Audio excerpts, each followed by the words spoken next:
Frederick, Colorado. A quiet, upper-middle-class town. White picket fences, newly built homes, and wide open skies. The kind of place people move to when they want to build a future. The American dream, zip-coded.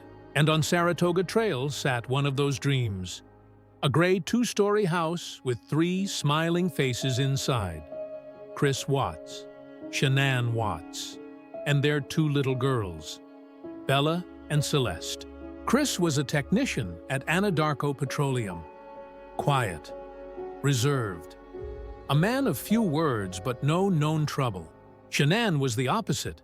Vibrant, outgoing, active on social media.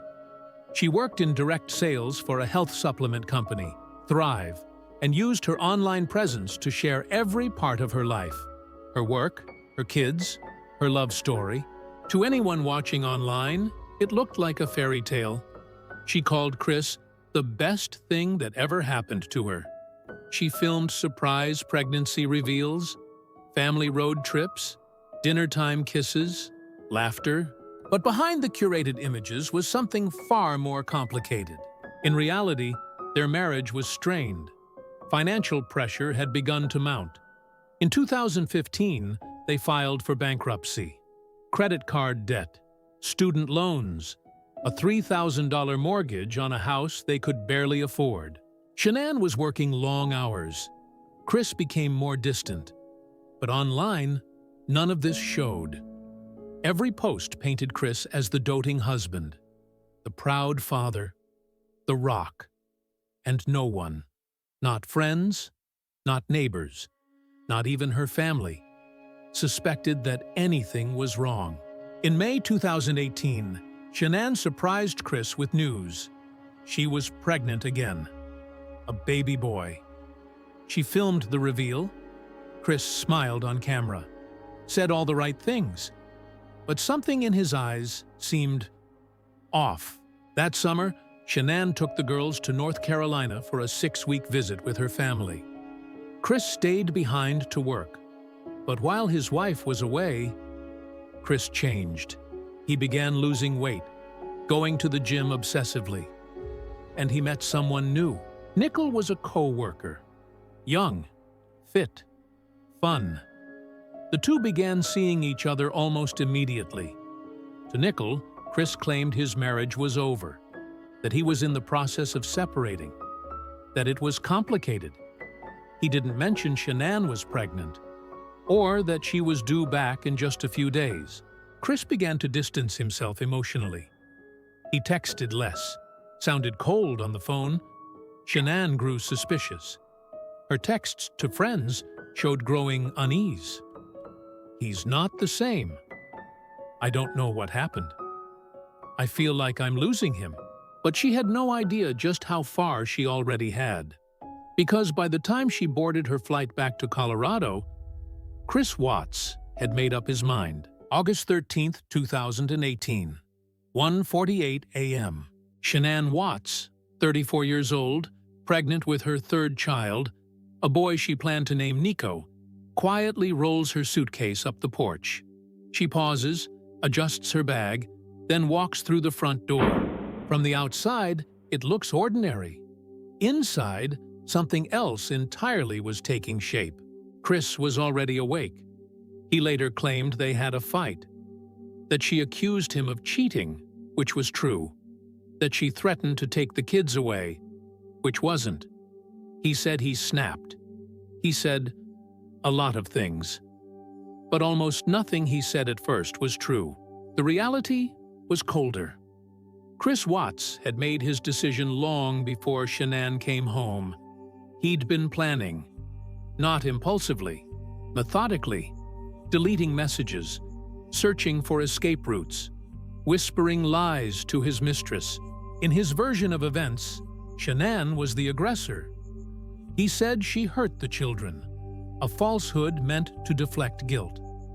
But the autopsies and later confessions told a far different story. He strangled Shanann in the bed they once shared. She was 15 weeks pregnant. He wrapped her in bed sheets, carried her lifeless body down the stairs, through the living room, into the garage. And that's when the unthinkable became unspeakable. Bella, 4 years old, and Celeste, just 3, woke up. They saw their father, carrying something. They saw fear. They saw change. Chris told them Mommy was sick, that everything was fine. Then he loaded them into the back of his truck. Alongside her, he drove for nearly an hour, in the dark. No questions, no sounds, save for a child's breathing. The destination was a remote Anadarko petroleum site, Survey 319, a place where no one would hear them scream. First, he buried Shanann in a shallow dirt grave. Then, he turned to his daughters. He smothered Celeste. Then, Bella. Bella fought back. Autopsy reports found signs of trauma in her mouth, a bitten tongue. She begged, "Daddy, no." Her final words. And then he placed them, separately, into crude openings atop oil tanks. Each tank 20 feet tall. The openings just 8 inches wide. The oil masked the scent, masked everything. Then he walked away, washed his hands, changed his clothes, and went to work. He joked with co-workers, texted his mistress, smiled at strangers. By midday, the world was still unaware of what had happened. But back on Saratoga Trail, things were unraveling. Shanann's friend, Nicole Atkinson, hadn't heard from her all morning. No response to texts, no updates, no confirmation of the OB/GYN appointment. Nicole knew something was wrong. She drove to the Watts house, knocked, rang, texted, called police. Chris returned home, calm, cooperative. Let them in. Walked them through the house. Said Shanann had gone off with the girls. Left her phone, her purse, her medication, everything. He seemed off, not panicked, not grieving, just hollow. Then came the final misstep. The neighbor, Nate, pulled the officers aside, showed them his surveillance footage. It showed Chris, that morning, backing his truck into the garage, loading it, making multiple trips. And the neighbor, a quiet man, leaned in and said, "That's not how he usually acts." August 13th, 2018. Late afternoon. Police arrive at the Watts family home for what's supposed to be a routine welfare check. Shanann's car is still in the garage. Her shoes are by the door. Her phone, wallet, and medication, untouched. But Shanann is missing. So are her 2 little girls, Bella and Celeste. Inside, Chris Watts greets them. Calm, cooperative, too calm. He says Shanann left with the kids that morning. No explanation, no goodbye, just gone. But something's off. He doesn't ask the officers questions. He doesn't call out her name. He doesn't seem scared or sad, just detached. Nicole Atkinson, Shanann's best friend, is outside. She doesn't believe a word of it. She had dropped Shanann off the night before after a work trip. She knows this isn't like her, and neither do the cops. They start checking the neighborhood. Then one neighbor offers something crucial: his home surveillance footage. It shows Chris backing his truck into the garage in the early hours of the morning. Multiple trips in and out, lifting something, loading, and then silence. That's not like him. He doesn't usually do that. Chris watches the footage, live, with police right beside him. You can see him tense up. He starts pacing, his arms crossed tighter. His breathing changes. This isn't how someone acts when they're worried about their missing family. This is how someone acts when the walls are closing in. The police bring cadaver dogs into the house. They hit on several areas: the master bedroom, the garage, and Chris's truck. Still, Chris insists he has no idea what happened. And then, he goes on TV. If you're out there, just come back. Shanann, Bella, Celeste, we miss you. To the public, it was a grieving husband pleading for his family's return. To those who knew him, something didn't feel right. Even his own in-laws noticed. His voice was flat. His eyes were empty. His body language screamed distance. August 15th. The FBI joins the investigation. Chris is brought in for questioning.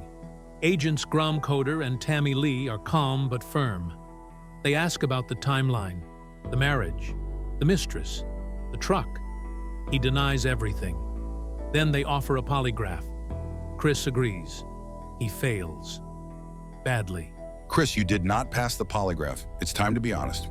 Chris asks to speak to his dad. When Ronnie Watts enters the room, Chris finally breaks. Or at least begins to.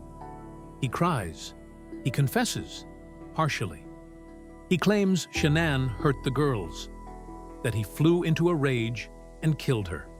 A final lie to protect his own image. But the clock is ticking.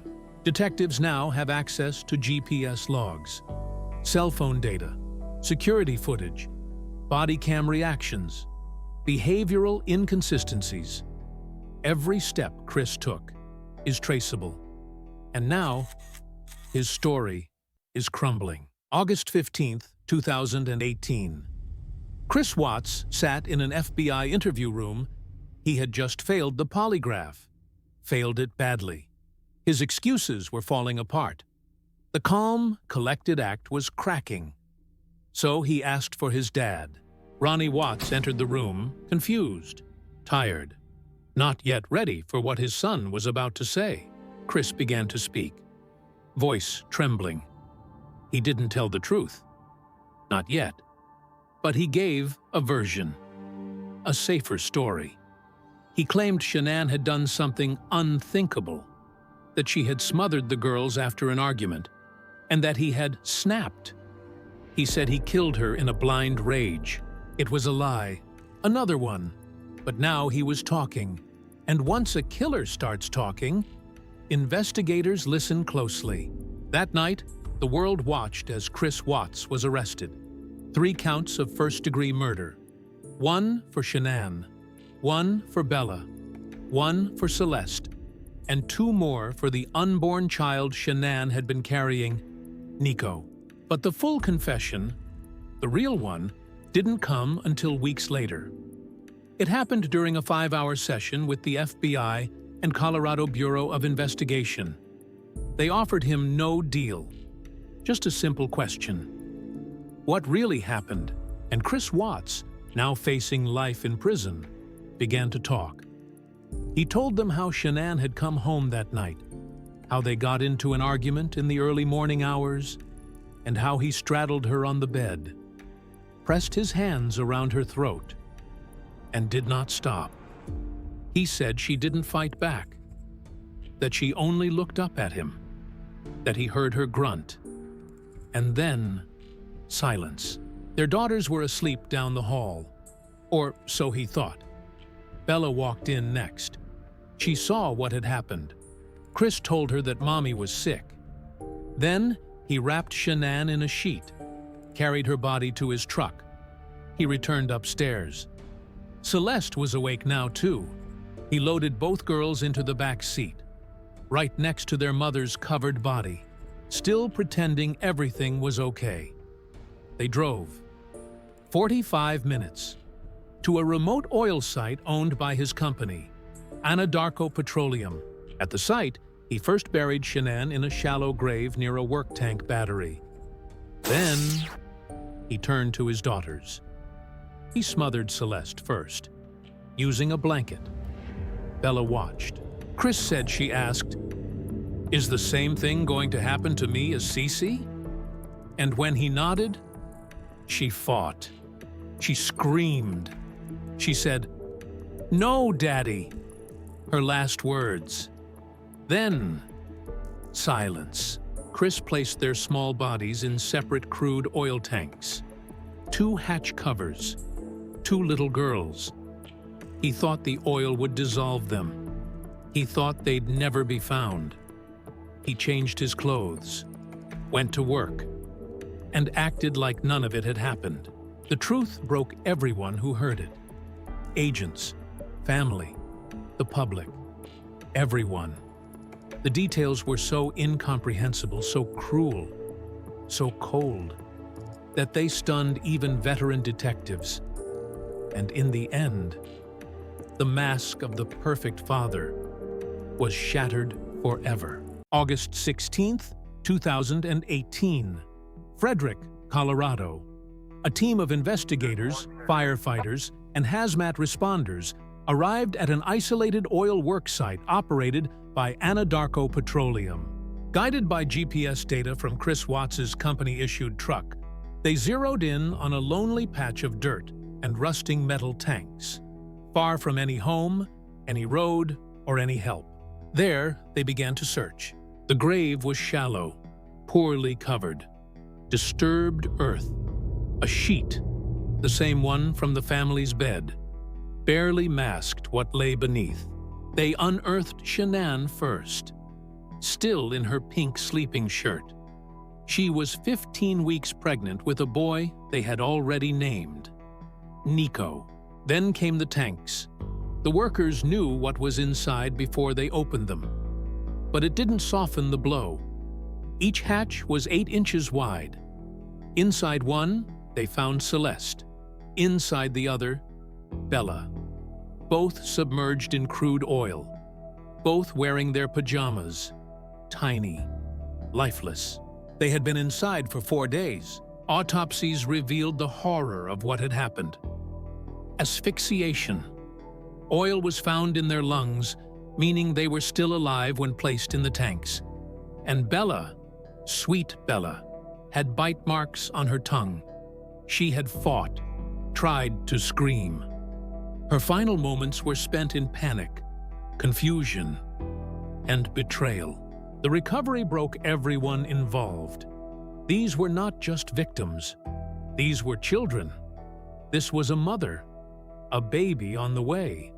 And the one responsible wasn't a stranger in the night. He was the man who had once held them in his arms. Back in court, Chris Watts faced the full weight of what he'd done. The district attorney, Michael Rourke, made a decision: no death penalty. Why? Because Shanann's family requested it. They didn't want another death. They wanted the truth. They wanted to speak. And when they did, the courtroom wept. Frank Zuchek, Shanann's father, stood tall, his voice shaking. He spoke not with hatred, but with unimaginable sorrow. Shanann was a beautiful woman. My granddaughter Bella had a voice that could melt your heart. Cece was just a ball of energy. And then came the final sentence. 5 life terms. No possibility of parole. No chance of freedom. No appeal. Chris Watts was transferred to a maximum security prison, never to return. But for Shanann's family, for Nicole, for the friends and neighbors, there is no closure. There is only grief and a house that will never feel the same again. By the end of August 2018, the case of the missing Watts family had evolved into something else entirely. It wasn't just a murder investigation anymore. It was a media spectacle. A story that seemed ripped from fiction. Too horrifying to believe. Too intimate to ignore. The handsome father, the beautiful pregnant wife, the 2 adorable little girls, the quiet suburban neighborhood, the Facebook posts, the smiles, the family vacations, and then it all unraveled. News anchors played clips of Chris's now infamous TV interview on repeat. He stood there, hands crossed, expression flat, almost bored. He told the world he missed his family.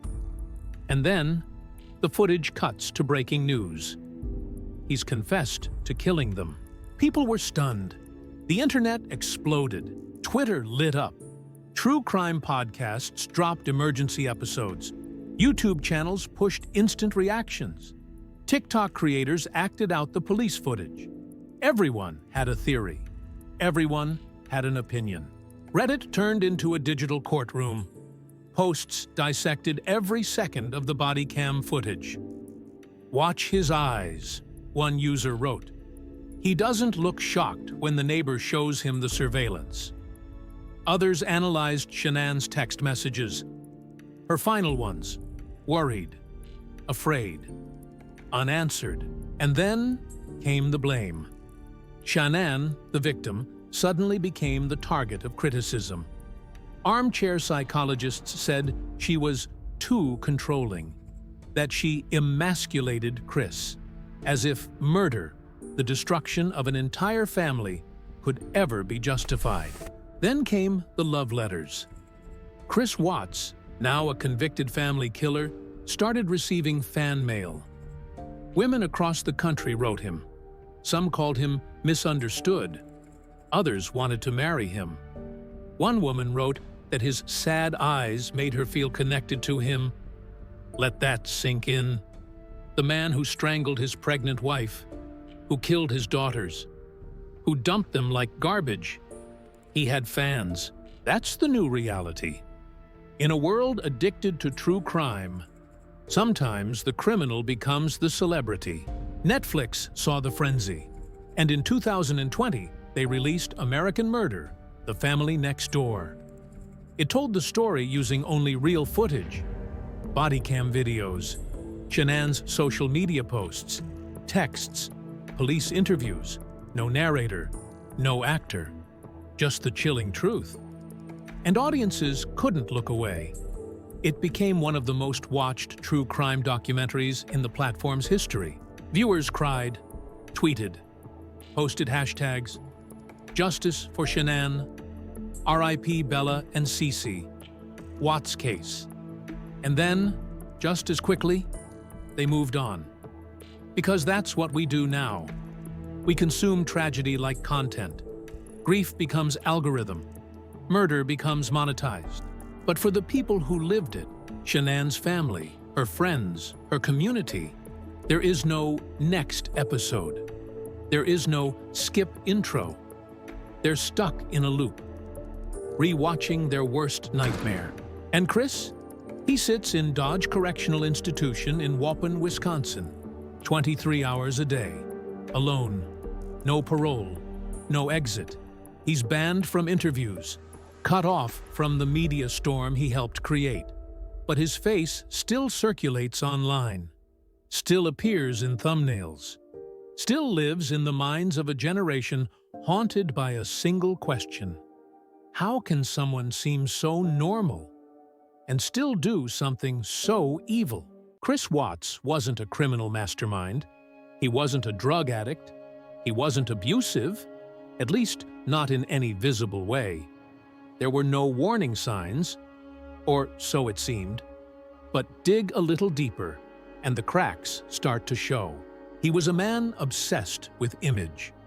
Neighbors said he was quiet, polite, hardworking. On the surface, model husband, doting father, family man. But in reality, he was emotionally withdrawn, conflict avoidant, eager to please, until he wasn't. Psychologists call this the mask of normalcy, a false self built to please others, while suppressing dark impulses. For years, Chris lived within that mask, until it broke. Dr. Phil, forensic psychologists, and criminal profilers all weighed in. Their consensus? Chris Watts fits the profile of a narcissistic sociopath. Not because he was loud or violent, but because he was empty, emotionally shallow, disconnected, lacking true empathy. He didn't see his family as people. He saw them as obstacles. As his affair with Nicole Kessinger grew, so did his fantasy. A new life, no responsibilities, no children, no past. He wanted to start over. But instead of divorce, he chose annihilation. Why? Because in his mind, that was easier, cleaner, more controllable. In the now infamous FBI interview, agents asked him, "Did you ever think about just leaving Shanann?" Chris paused and said, "No. If I left her, she would have ruined me." Those were his words. Not remorse, not heartbreak, just fear of consequence. He didn't kill out of rage. He killed out of calculation. That morning, when he straddled Shanann in bed, he made a decision. Cold, deliberate. He said her eyes filled with blood, that she didn't fight, that she may have been praying. And then he looked into the camera during his confession and shrugged. Even after it all, he barely cried. No breakdown, no shaking hands, just facts. Some call it compartmentalization, the ability to block off trauma to maintain control. Others call it something else, sociopathy. He told investigators he felt possessed, that he had no control over his body. But make no mistake, this wasn't supernatural. This was psychological. A man so desperate to preserve his own fantasy that he destroyed the real people in his life. And yet, he still answers fan mail. He still writes letters to friends. He still talks about the life he almost had. In prison, he reads the Bible, says he's found God. But experts remain skeptical. Some say this is just another mask, another version of Chris Watts, built to survive. He is not the first man to kill his family to escape responsibility, and sadly, he won't be the last. But what made Chris Watts terrifying wasn't that he looked like a killer, it's that he didn't. November 19th, 2018, Weld County Courthouse. The courtroom was packed. Reporters, cameras, family members holding onto tissues, and each other. On the bench, Judge Marcelo Kopkow, on trial, a man who already confessed. Chris Watts had accepted a plea deal. In exchange for avoiding the death penalty, he would admit to all 3 murders: Shanann, Bella, Celeste, and the unborn baby, Nico. The decision wasn't easy, but it wasn't made by prosecutors. It was made by Shanann's family. They didn't want vengeance. They wanted peace. They wanted to speak. Frank Zuchek, Shanann's father, took the stand first. His voice broke. He called Shanann his baby girl, said Bella and Cece were angels on earth. And he looked Chris Watts in the eye, not with hatred, but devastation. "You heartless monster. I trusted you to take care of them, not murder them." Sandy Ruchek, Shanann's mother, could barely speak. She wept into her statement, a trembling voice trying to give her daughter dignity in death. And when it was over, the sentence came swiftly. 5 life terms, 3 for the murders, 2 for tampering with the bodies, all without the possibility of parole. And to ensure silence, Chris was ordered to have no contact with Shanann's family, ever again. The court fell quiet. No cheers, no applause, just the sound of justice, dignified, definitive, final. But the legacy of this case didn't stop at sentencing. It echoed across media, across true crime podcasts, across dinner tables and courtrooms. In Colorado, laws were revisited. The conversation around family annihilators deepened. People began to ask hard questions. What signs were missed? Could this have been prevented? How do we protect families from those they trust the most? For the Rzucek family, their mission became clear. Honor Shanann. Protect the memory of Bella and Celeste. Speak for victims who never got to speak for themselves. They created foundations, spoke at domestic violence awareness events, and urged others, if something feels wrong, speak up. Today, Chris Watts is imprisoned in Wisconsin, kept away from other inmates, living in near solitary confinement. But Shanann's story lives on, in documentaries, in headlines, in the minds of millions who ask the same question, how did we not see this coming? And maybe that's the lesson. That evil doesn't always knock with a scream. Sometimes it walks in with a smile. This isn't just a story about murder. It's a story about illusion, about the masks we wear, and the ones we choose to believe in. Chris Watts wasn't a monster in the traditional sense. He didn't have a criminal record. He wasn't violent in public. He smiled in photos. He held his daughters in videos. And yet, he carried out one of the most chilling family annihilations in modern history. Why? Because somewhere along the way, the image he had built, the picture-perfect husband and father, became too heavy to hold. And instead of reaching out, he erased everything in his way. Wife, children, unborn son, gone. To create, what?